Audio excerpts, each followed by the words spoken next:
Siapa Komjen Wahyu Widada, Jenderal Peraih Adi Makayasa, pimpin sidang kode etik Teddy Minahasa. Komjen Wahyu Widada memimpin sidang Komisi Kode Etik Polri Teddy Minahasa.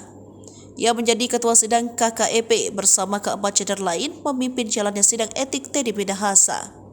Keempat orang itu antara lain Wairs Masum Polri Irjen Tornagogo Sihombing menjadi wakil ketua KKEP.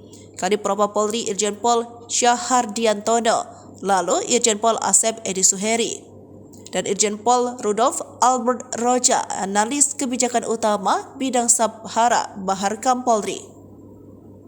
Menarik untuk diulas bagaimana sepak terjang Komjen Wahyu Widada, lulusan terbaik Akpol 1991 ini. Dikutip dari Wikipedia, Komjen Wahyu Widada lahir pada 11 September 1969.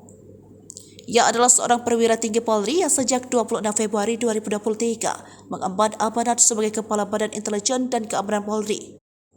Wahyu yang merupakan rekan satu letting Kapolri Jenderal Tito Sigit ini mengawali karirnya di Satuan Polairut. Sebelum promosi, jabatan terakhir Jenderal Bintang 3 ini adalah Asisten SDM Polri. Sementara itu, mantan Kapolda Sumatera Barat Irjen Teddy Minahasa jalani sidang Komisi Kode Etik Polri KKEP pada Selasa 30 Mei 2023.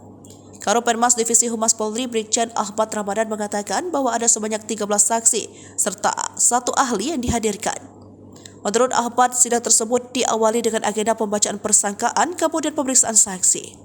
Setelah itu, dilanjutkan dengan pemeriksaan terduga pelanggar, dengan ini Irjen Teddy Minahasa. Sidang kode etik ini telah dilaksanakan sejak pukul 9 waktu Indonesia bagian Barat. Diketahui pada tingkat pertama, Teddy divonis seumur hidup penjara. Teddy dinyatakan bersalah dalam kasus narkoba, yakni menukar barang bukti sabu dengan tawas. Mengadili menyatakan terdakwa Teddy Minahasa telah terbukti secara sah dan meyakinkan bersalah melakukan tindak pidana, kata Hakim Ketua John Sarman Saragis saat membacakan amar putusan di Pengadilan Jakarta Barat Selasa 9 Mei 2023. Menjatuhkan pidana terhadap terdakwa Teddy Minahasa dengan pidana penjara seumur hidup, imbuhnya.